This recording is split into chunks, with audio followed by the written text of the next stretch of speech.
tous, bienvenue sur mon podcast, le podcast de Tricot.mousse. Je suis Nathalie, Tricot.mousse sur YouTube donc et sur Instagram. C'est mon numéro 5. Je suis très heureuse de vous retrouver tous les 15 jours. Je suis donc toute nouvelle sur YouTube et je vous remercie énormément pour l'accueil que vous avez fait aux précédents numéros, aux 4 précédents numéros. J'ai beaucoup de commentaires, beaucoup de likes, ça me fait très plaisir. Ce que je vous propose, c'est un contenu assez simple, ma foi, de podcast tricot. Je vous propose de vous parler de ce que je porte en général, de mes tricots terminés, de mes en cours, de mes aventures et quelques mésaventures quelquefois dans les tricots. Parfois également de projets qui naissent comme ça dans ma tête et que je peux mettre en forme. Je vais commencer sans plus attendre par le tricot que je porte. Donc c'est un pull dit crop top qui se porte très court. Habituellement je le porte plutôt sur une robe. Voilà, bon là pour l'occasion, pour la vidéo, je l'ai mis pour vous le montrer. Alors que je suis en pantalon, mais je préfère le porter sur une robe. C'est un modèle que j'avais tricoté en test pour Julie Miette, qui est sur les réseaux également, qui a un podcast sur YouTube et qui est présente aussi sur Instagram. C'est également la créatrice de la marque d'accessoires pour le tricot Apollonie. Et Julie avait, il y a 2 ans, je pense, il me semble que c'était en 2020, commencé à faire quelques designs. C'est une activité qu'elle a cessé depuis. Par exemple, ce pull, j'ai eu la chance avec d'autres tricoteuses de le tester. Mais malheureusement, c'est un design qui n'est jamais sorti. Donc, je vais vous montrer un design, mais que vous ne pourrez pas, a priori, tricoter. Il s'appelle le Dark Berries. Et donc, c'est un pull crop top qui était designé déjà, il me semble, avec... oui, c'est ça, avec 2 couleurs. Une couleur différente pour le col, les côtes de manche et les côtes du bas. C'est un pull avec un très joli raglan travaillé avec un point vraiment texturé qui, je trouve, donnait une finition vraiment hyper féminine et originale. On voit souvent des raglans avec des jetés travaillés, mais qui sont plus simples que celui-ci, et je trouvais qu'il avait vraiment une très très jolie finition. Des manches un peu ballon, alors que j'avais faites volontairement un petit peu plus courtes parce que j'aime bien avoir mes manches à cette hauteur-là. Ça m'évite de les remonter parce que régulièrement, en fait, je remonte mes manches, je les garde rarement jusqu'au bord. Et donc, voilà, c'est des manches ballon, vous voyez, plus larges et avec beaucoup de diminution juste avant les côtes pour pouvoir avoir cet effet ballon. Je trouve que c'est un pull vraiment... plutôt chic et qui se porte donc très très bien sur une robe. Donc selon moi, c'est dommage que Julie ne l'ait pas sorti, mais au moins j'ai pu quand même en profiter. Je l'ai tricoté avec une laine qui est la laine Guéret de chez Fonty. C'est une laine qui est très ronde, un fil vraiment très défini comme ça, ce qui permet en fait de vraiment bien voir la texture du jersey et notamment au niveau des raglans. Ça donne vraiment une très très jolie finition. Je vais choisir 2 couleurs. Alors, chez Fonty aussi, ce sont des numéros, les couleurs. Vous commencez à me connaître si vous avez suivi les autres épisodes. J'aime pas quand ils donnent des numéros aux couleurs. Je trouve ça tellement plus joli et plus poétique quand il y a des vrais noms. Peu importe. Moi, je les avais baptisés fraises et framboises. Voilà. Le pull Dark Berries fait que, voilà, berries, ce sont les baies en anglais. Donc, dedans, il y a notamment la strawberry et la raspberry. Donc, du coup... voilà, c'était les noms des coloris. Alors, c'est une laine, alors que je vous dise pas de bêtises, 50 grammes, 125 mètres. On doit être diqué, voire sport. En tout cas, Ça se tricote en aiguille 3,5, 4. Alors moi, je tricote serré, donc je vais plutôt sur du 4,5 même. Je l'avais tricoté en 4,5 celui-ci.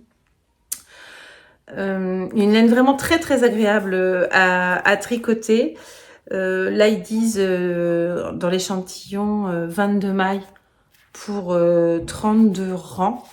Comme je tricote un peu serré, moi j'étais plutôt à 24 mailles pour... alors, je sais pas pour dire pour combien de rangs, parce qu'en fait, je fais rarement mes échantillons en 10 cm sur 10 cm. Je regarde toujours la largeur et rarement la hauteur. Voilà, une laine Fonty, si certaines ne connaissent pas, c'est une marque que j'aime beaucoup. C'est une marque française, hein, une grande marque française installée dans la Creuse, qui a vraiment des qualités de laine et des coloris que j'aime beaucoup. Je sais qu'on peut même trouver aussi leur laine en base naturelle à teindre. Donc c'est vraiment... Ils ont des très très belles finitions. Et la laine Guéret, vraiment, je trouve que les couleurs sont belles. Et puis surtout, comme vous pouvez le voir, c'est voilà, la laine, la qualité de la laine qui donne un très très beau rendu. Voilà pour le pull que je porte aujourd'hui. Ensuite, je vais vous parler des projets terminés. Enfin, en fait, du projet terminé, parce que je n'en ai fini qu'un. C'est un des bonnets lutins que je vous avais présenté la dernière fois, enfin Tuc de Nathan, hein, ça s'appelle. La dernière fois, il était en cours, donc c'était celui-ci qui était en cours la dernière fois sur mes aiguilles et que j'ai terminé avec donc de la laine de chez Biscotte Yarn, la Bissock, en coloris Go Abs Go, donc c'est une laine canadienne. Le nom du coloris fait référence à l'équipe de hockey du Canadien de Montréal. Voilà, petit bonnet de naissance pour porter à la maternité et à la sortie de la maternité. Ça se tricote très très vite, hein. J'avais expliqué la dernière fois que le plus long finalement à tricoter, ce sont ces côtes qui sont des côtes, je ne sais pas comment on appelle ça, des côtes brisées quelque part, c'est-à-dire que on fait sur un rang endroit, envers, et sur l'autre rang endroit, envers. Donc ce qui fait que on a 2 mailles qui ne changent jamais, l'endroit et l'envers du début, et celle du milieu qui est alternée à chaque fois. Ça fait un rendu assez rigolo, je trouve, sur celle-là, avec les lignes blanches qui justement viennent être un petit peu cassées et faire un effet. Je ne sais pas du tout pourquoi ça a donné ça. Parce que, pour rappel, j'avais tricoté aussi en laine autorillante celui-ci. Et sur mes côtes, ça fait pas du tout le même effet. J'ai pas ce côté un peu, je sais pas comment dire, oblique. On a l'impression qu'il y a des obliques avec la partie blanche de la laine sur ces côtes brisées. Mais voilà, je trouve ça très très très très chouette. Et puis voilà, ça me fait deux petits bonnets naissance tricotés. Donc j'aime bien les petits projets rapides. En fait, c'est un côté satisfaisant quand on travaille sur des gros projets à côté. Au moins d'avoir un petit projet rapide qui se fait en quelques heures. Je tricote jamais plusieurs heures d'affilée de sorte à faire un projet en une seule fois, hein, mais voilà, c'est quelques petites heures par-ci par-là et ça y est, on a un projet qui est fait. C'est super satisfaisant à côté de pulls, de châles, de projets très très longs à réaliser. Donc je n'ai qu'un seul projet terminé à vous présenter aujourd'hui. J'ai un projet presque terminé. Alors on va faire une catégorie presque terminée. C'est une éponge. Une éponge que je fais avec le fil Creative Bubble de chez Rico Design. Ça brille, l'étiquette brille beaucoup. C'est un fil qui est fait pour ça, qui est plein de poils. Alors c'est entièrement de l'acrylique, hein. On va surtout pas parler de laine, c'est pas du tout naturel, qui a cette particularité là d'avoir plein de petits fils poilus tout le long. Et une fois qu'on le tricote, vous voyez, ça donne quelque chose comme ça, ce qui va permettre de venir frotter les casseroles sans les abîmer. et qui permet voilà, de faire sa vaisselle. Ça passe en machine à 60 degrés. Donc c'est super. Moi, j'avais déjà fait des éponges pour faire ma vaisselle hein, de tous les jours avec de l'acrylique, mais j'ai envie de dire de l'acrylique simple, pas avec ces petits poils. Et c'est vrai que je peux nettoyer mes casseroles, mais c'est voilà, si on doit frotter un peu, ça fonctionne pas suffisamment à mon goût. Donc j'ai voulu essayer, j'ai vu ce fil spécial, j'ai voulu essayer, je sais pas si vous allez entendre. Je fais de la SMR en même temps. Ça a ce côté un peu acrylique qui frotte, mais en même temps, quand même doux, c'est pas rêche. Alors, je n'irai pas jusqu'à me le frotter sur la peau, hein, loin de là. Mais en tout cas, pour frotter les casseroles, ce sera très bien. Et donc, en fait, le concept est assez simple, hein, c'est de faire un parallélogramme. Oh mon Dieu, je crois que c'est ça. En fait, on part, je suis partie avec 40 mailles et un rang sur deux. Je commence mon rang par une augmentation et à la fin du rang, je fais une diminution, ce qui fait que je progresse comme ça. Et à la fin, je vais refermer en fait le manchon sur lui-même. Alors là, je vais avoir du mal à le faire, mais voilà, je vais relier hop, les bords, faire un petit manchon comme ça, et après avec le fil de chaque côté, je vais passer au milieu et ça va... C'est pas génial comme explication, mais ça va squisher comme ça, voilà, et ça va faire une espèce de... pas d'éponge. Je sais pas comment le dire autrement. Si vous voulez avoir une meilleure explication que la mienne, je vous invite très fort à aller voir le podcast de Tricolibri. C'est pas son dernier, c'est son avant-dernier, où elle-même, elle fait ça. Elle a appelé ça une frotteuse. Et quand je l'ai vu, ça m'a donné envie en fait de le faire avec la Creative Bubble, parce que c'est quelque chose que j'avais déjà fait, comme je disais, avec de l'acrylique. J'avais dû faire ça l'année dernière. Je m'étais fait plusieurs éponges. Et là, je me suis dit, tiens, je vais essayer avec cette matière. Et bon, là où je les ai achetés, dans le magasin où je suis allée, j'avais soit doré, soit argenté. Donc je vais avoir des éponges super colorées, enfin pas colorées, mais très brillantes, très chic. Mais en même temps, c'est une bonne idée parce que j'ai l'intention en fait de faire des petits cadeaux de Noël aussi à la famille. Oui, je suis bizarre. Oui, j'offre des éponges à Noël, mais pourquoi pas. Donc cette année, il y aura des éponges, mais des éponges chic. Voilà, donc j'ai un peu de retard, hein, puisque pour l'instant j'en ai qu'une. Donc j'ai divisé, en fait, là pour le coup j'ai écouté Tricolibri. J'ai un trou de mémoire sur ton prénom, je suis désolée. Où elle a dit que en gros, avec une pelote, elle pouvait en faire 3. Donc j'ai au poids, j'ai divisé ma pelote. Et donc voilà, là il me reste ça à tricoter de celle-ci pour finir.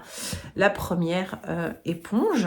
Et comme j'ai acheté 3 pelotes, 2 dorées et une argent, je vais pouvoir faire 9 éponges. Donc c'est chouette, je vais pouvoir en offrir évidemment plusieurs à chaque personne. L'idée c'est de se dire que voilà, comme on peut le mettre à la machine, on l'a utilisé, on l'a pendant, bon, moi je les utilise à peu près une petite semaine, je mets à la machine et hop, pendant ce temps-là j'utilise la suivante. Voilà, donc ça c'était un presque objet terminé. Maintenant, les encours, eh bien, il y a toujours le Montréaleur Sweater. Donc, le modèle que je tricote pour mon fils, je vous remettrai la petite fiche ici. Montréaleur Sweater, modèle de Vincent Deslandes, qui est un pull à capuche. Je vous montre où j'en suis. Alors, la dernière fois, on était à peu près là, je crois, où j'avais vraiment une ligne de blanc qui était faite. Et depuis, voilà, on a un peu progressé. Alors, là, je suis arrivée au moment où il va falloir mettre les marqueurs pour la poche ventrale. Et donc, si je mets sur moi, il va avoir la poche ventrale ici. Et je crois qu'il y a à peu près encore 20 cm. 20 cm, c'est à peu près ça. Il y a encore 20 cm après la poche, après le démarrage de la poche. Voilà. Alors, là, comme ça, il n'a pas l'air si grand que ça. Je rappelle que mon fils fait 1,85 m. J'ai eu un petit peu peur, justement, en le mettant comme ça sur moi. Je me suis dit, je sais pas s'il est assez large et tout. J'ai passé un câble plus grand un soir et je lui ai essayé et ça va. Donc je suis contente, ça fonctionne, la taille va bien. Donc moi ça me semblait un peu juste vu comme ça, mais non, ça fonctionne.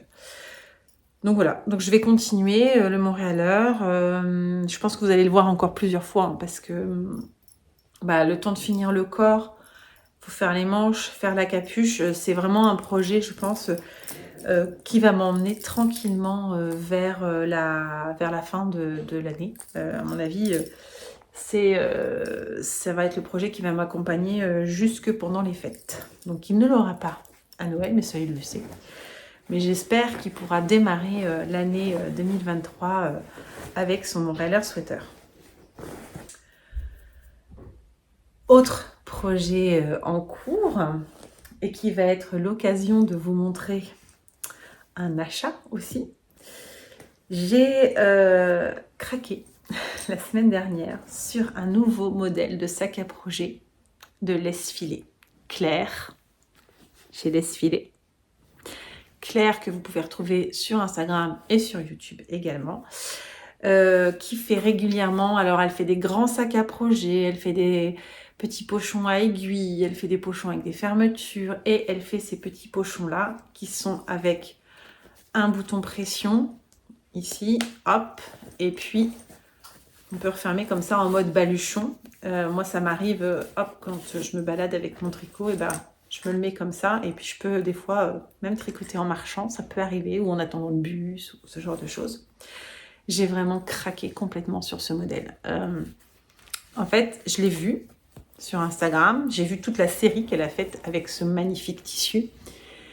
Et j'avais très très envie de me l'acheter. Et puis je me disais, oh, c'est pas raisonnable, t'as fait déjà des achats au Ch'ti Bazar et tout. Oui, mais justement, au Ch'ti Bazar, j'avais envie de me racheter un sac, j'en ai pas trouvé. Bon, d'accord. Enfin, je n'ai pas trouvé.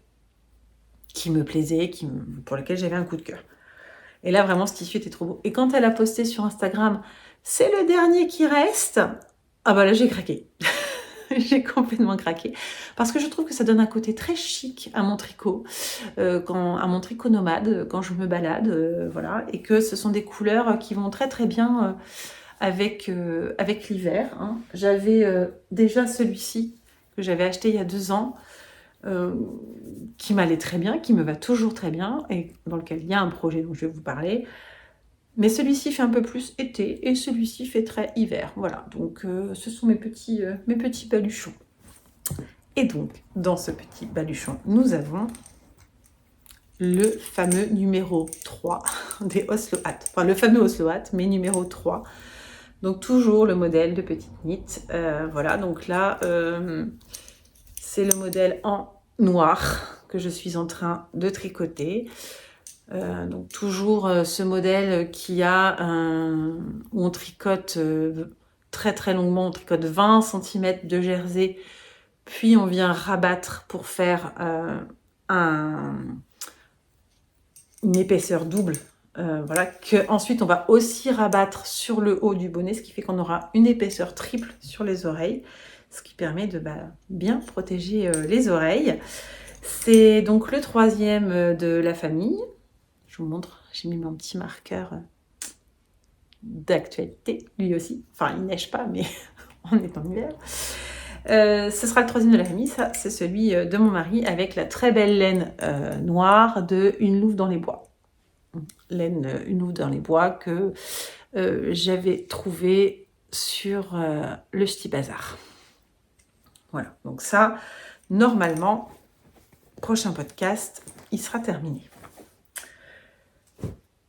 Ensuite, là c'est rare que j'ai 3 en cours, enfin, allez, 4 si on compte l'éponge, mais pour moi l'éponge c'est pas un vrai en cours, c'est un petit truc que je fais à côté, quoi. C'est pas un vrai projet tricot, quoi. Ça se porte pas déjà. Mais j'ai un autre en cours, et ce sont les chaussettes de Lisandre. Alors, si vous la suivez sur YouTube ou si vous la suivez sur les réseaux, j'en ai parlé dans le podcast précédent puisque j'attendais ce moment. Elle a démarré un Cal Mystère Chaussette. Cal Chaussette Mystère, je crois que c'est dans ce sens-là. Cal Chaussette Mystère de 2022, où on reçoit chaque semaine un indice pour avancer dans les chaussettes. Donc, il y a eu le 18 novembre l'indice numéro 1, le 25 novembre l'indice numéro 2, et à peu près quand sortira cette vidéo, si je suis à l'heure dans mon montage, le vendredi 2 décembre, il y aura l'indice numéro 3. Normalement, on est censé les tricoter pendant un mois pour les avoir pour Noël. Alors, donc spoiler alerte, comme on dit, si vous êtes en train de le faire, que vous ne voulez pas voir l'indice numéro, ni le 1 ni le 2, quoi. Fermez les yeux, attendez, passez un peu quelques minutes de la vidéo, je vais montrer du coup mes chaussettes. Voici où j'en suis après l'indice numéro 1. Donc l'indice numéro 1 commençait par les côtes. Ensuite, on faisait cette première série de motifs. Je vais me rapprocher, ce sera mieux.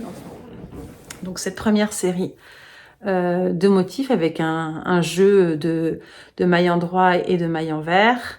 Donc ça fait un peu des triangles comme ça. Et ensuite, la fin de l'indice numéro 1, c'était ça. On faisait ces colonnes-là, un peu en l'équivalent de ce que j'ai appelé les côtes brisées tout à l'heure. Je ne sais pas comment ça s'appelle, mais en tout cas, voilà. On faisait ce motif-là. L'indice numéro 2 démarre à partir de là. Donc, on fait 3 rangs endroits. Et après, pareil, on a encore un jeu de mailles envers et de mailles endroits qui nous permet d'avoir ce motif qui fait un peu comme des chevrons. Enfin, moi, je vois des chevrons en tout cas. Et ensuite, on démarre le talon. Voilà. Donc là, j'ai une chaussette avec un trou, puisque ça, c'est le haut de la chaussette, le talon. Et comme ça se tricote assez vite, et que j'ai la chance d'avoir 2 paires d'aiguilles à chaussettes, donc une de mini. Ça, ce sont des mini chaussettes, des mini circulaires à chaussettes de chez Knit Pro. Voilà.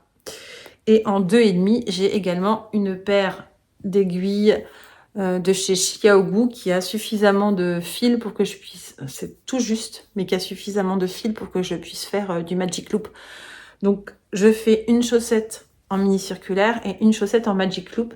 Ça sera l'occasion pour moi de voir s'il y a une différence dans la tension, justement, entre les deux. Moi, en tricotant, déjà, j'ai pas la même expérience. Les mini circulaires, je vais avoir tendance à avoir un peu mal dans la main plus facilement. C'est-à-dire que quand je ne fais que du jersey endroit, ce que je fais d'habitude sur mes chaussettes à la vanille, les mini circulaires, c'est parfait, j'ai vraiment pas mal. Là, comme il y a des jeux de je passe à l'endroit, je passe à l'envers, j'ai mal à la main avec les mini circulaires. Et en Magic Loop, j'ai pas mal à la main. Et en Magic Loop, par contre, j'ai cette... je me lasse un peu du mouvement de devoir rassembler, raccorder à chaque fois que je change de morceaux d'aiguille, de bien rassembler les deux pour pas avoir d'échelle, etc. Mais j'ai pas mal à la main. Donc déjà, je sais que mon expérience tricot est pas la même. À voir comme ça, celle-ci a l'air plus détendue, moins serrée, on va dire ça, que celle-là. Voilà, je sais pas ce que vous en pensez, mais moi je vois celle-ci plus lâche que celle-ci. Après, je me dis, une fois lavée et portée, je suis pas sûre qu'il y ait un gros changement. Je pense que ça va être... J'ai enlevé ce fil qui m'agace. Je pense que ça va être très semblable. Voilà. J'ai suivi le conseil de Lisandre au niveau du montage pour avoir un montage souple. Parce qu'il faut savoir que je ne tricote jamais mes chaussettes par le haut. Je commence toujours par la pointe. Et donc, j'avais un petit peu peur en commençant par le haut de faire trop serré en fait ici, de ne pas pouvoir passer mon coup de pied après. Et donc, Lisandre conseille d'enrouler ses mailles quand on fait son montage, son rang de montage, d'enrouler ces mailles en fait sur 2 aiguilles en même temps. C'est-à-dire que au moment de monter les mailles, on les monte autour de 2 aiguilles et non pas une seule. Et après, on tire pour pouvoir tricoter. Et en fait, ce qui fait que les mailles de départ sont plus lâches. Et j'aime bien en fait le rendu que cela fait. Je trouve que c'est assez joli. Voilà. Je trouve que c'est assez joli et ça m'a l'air plutôt souple. Donc, je pense que de ce point de vue-là, c'est assez réussi.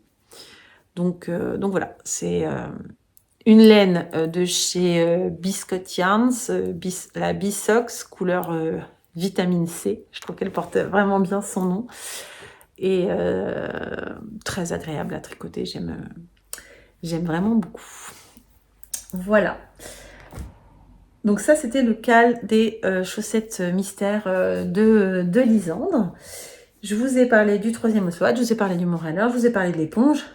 C'est suffisant, je pense, comme en cours.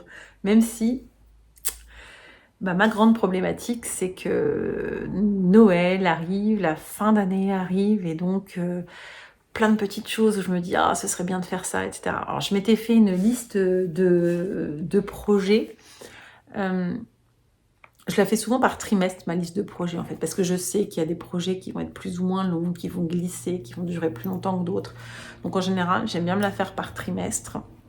Et donc, là, ça va être grandement l'heure de finir les projets en cours et puis de faire tous les petits projets que j'avais prévus. Il y en a que je ne pourrai pas faire, donc qui seront des projets typiquement 2023. Je voulais me faire un gilet, j'en ai déjà parlé dans un des épisodes, parce que je me suis jamais tricoté de gilet pour moi et j'avais envie de m'en faire un. Clairement, c'est même pas la peine que je le commence maintenant, il sera jamais fini. Je préfère me concentrer sur le montréaleur, finir le montréaleur et me dire le prochain gros projet, il est pour moi. Mais je vais faire donc du coup des éponges, comme je vous ai montré. Alors, c'est sympa à faire. Je trouve ça un peu long. Je vais essayer la prochaine de faire peut-être avec des aiguilles au-dessus. Je vous ai pas dit. Là, je suis en aiguille 3. Donc, c'est quand même assez fin. Alors, ça a l'avantage de donner quelque chose de très serré et élastique. Mais je vais peut-être essayer une taille au-dessus. En fait, il faut que ce soit serré parce que quand on va les nettoyer, il ne faut pas que ça passe entre les mailles. Mais je vais peut-être essayer une taille d'aiguille au-dessus quand même parce que c'est long. Et à tricoter, c'est pas hyper agréable non plus, hein, cette sensation de truc qui crisse un peu là. C'est pas ce que je préfère, on va dire. Donc en tout cas, je vais faire des éponges. Si j'ai le temps, je referai peut-être 1 voire 2 bonnets naissance. Je vais voir, ça c'est vraiment du bonus. Ce que je vais faire aussi, c'est que je fais aussi, alors là c'est pas au tricot, je les fais au crochet, je fais des petits chouchous comme ça. Ça pour les petites jeunes filles de la famille ou pour aussi, je vous avais parlé, je fais un marché de Noël à mon bureau. Ça c'est des trucs qui marchent bien. Donc là, typiquement, je prends un élastique tout bête du commerce et je viens crocheter... j'ai monté des mailles tout autour et après je crochette sur quelques rangs avec du coton. C'est beaucoup de restes d'anciens projets que je passe là-dedans. Donc ça, j'aimerais bien en refaire quelques-uns pour pouvoir en proposer des coloris différents et tout aux gens. Je voudrais faire un snood aussi pour offrir à Noël à quelqu'un que je ne citerai pas. Mais il faut que je trouve le temps. Je sais qu'un snood, ça peut aller assez vite. En un week-end, ça peut être réglé. Donc, ce sera peut-être un week-end du mois de décembre qui y sera consacré. Et j'ai aussi une paire de chaussettes que je veux faire. Pareil, pour quelqu'un de ma famille que je ne citerai pas. Ce sera son cadeau de Noël. Ça fait un petit moment qu'elle m'a demandé une paire de chaussettes. Et jusqu'à présent, je n'ai tricoté des chaussettes que pour mon cercle très très proche, c'est-à-dire mon mari, mes enfants et moi. Donc là, ce serait ma première paire de chaussettes pour élargir le cercle. Donc voilà, je pense vraiment lui faire, mais il faut que je trouve le temps. Donc c'est pour ça que là, je dois terminer déjà tout ça.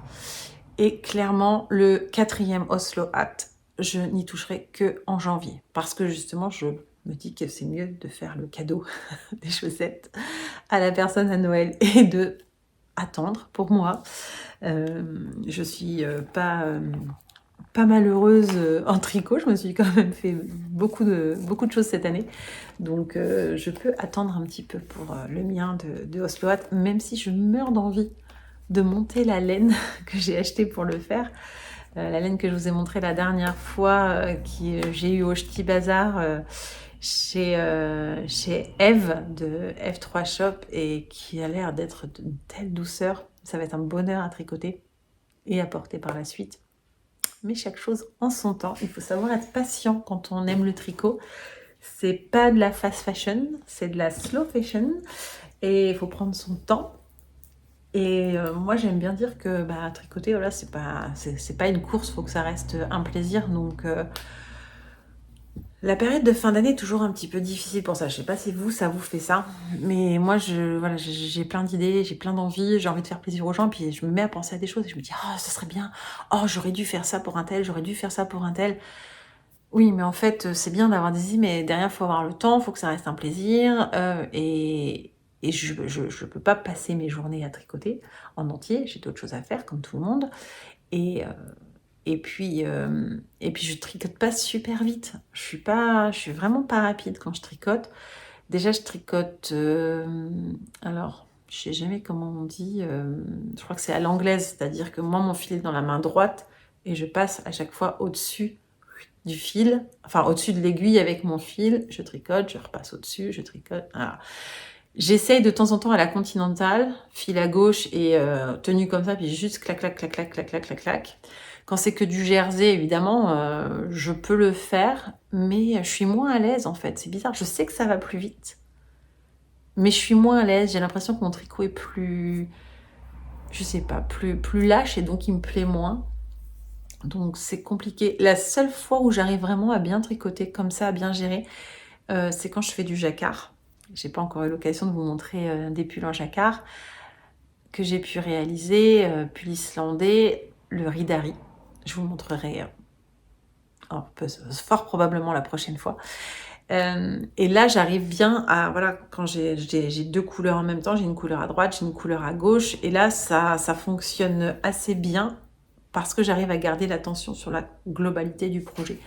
Mais juste à la continentale, moi j'ai du mal. Je sais qu'il y a beaucoup de tricoteuses qui sont à la continentale. Celles qui vont plus vite, la plupart du temps, y sont. J'ai l'impression qu'il y a autant de façons de tricoter qu'il y a de tricoteuses, presque. Donc voilà. Pour finir ce vlog, justement, alors je voulais vous parler de Noël et des vlogmas. Alors, je n'ai pas l'intention, pas la prétention pour l'instant de faire un vlogmas. J'adore en regarder, tout comme j'ai adoré regarder les vlogtober. Je pense que je suis encore un petit peu trop jeune dans le, dans le monde du podcast pour faire ça, filmer des petits bouts toute la journée, etc. Par contre, j'ai très envie d'essayer quelque chose. J'ai vu qu'il y a un format qui s'appelle le format short maintenant sur YouTube, qui est l'équivalent du réel sur Insta. Et j'ai envie de faire voilà, des mini vidéos chaque jour, juste 15 secondes, un peu façon calendrier de l'Avent. Donc si j'ai bien tenu ça, normalement, ça a commencé, puisque je suis censée publier cette vidéo vendredi 2 décembre. Et voilà, donc si vous voulez aller voir ça, ce que j'ai pu faire, je pense qu'on le retrouve sous ma chaîne aussi dans YouTube. Et puis sinon, vous pourrez le retrouver sur mon compte Insta, donc tricot.mousse, dans les réels. Voilà, juste mini vidéo de 15 secondes façon calendrier de l'Avent autour de mes tricots. Je vous remercie d'avoir regardé cette vidéo jusqu'au bout. C'était encore un plaisir de vous parler tricot. J'espère que ça vous aura plu. N'hésitez pas dans les commentaires à me dire s'il y a des sujets que vous aimeriez que j'aborde plus précisément. Comme je disais, je pense que dans le prochain, je vous présenterai le pull islandais que j'ai réalisé. Alors, je parle au singulier, j'en ai fait 3 jusqu'à présent, mais à chaque fois, c'est le même modèle, c'est le Ridari. Je l'ai décliné un petit peu aussi avec des snoods et des bonnets où j'ai utilisé le même motif, la même laine pour utiliser mes restes. Donc je vous montrerai ça, je pense, la prochaine fois. Et s'il y a d'autres choses qui vous intéressent, que je développe un petit peu plus, n'hésitez pas. Je suis tout à fait preneuse de vos avis sur le contenu. Rendez-vous normalement dans 2 semaines. On va voir si avec la folie de décembre, j'arrive à tenir. Et à très bientôt, à très bientôt, j'espère. Et merci encore de regarder ce podcast. À bientôt.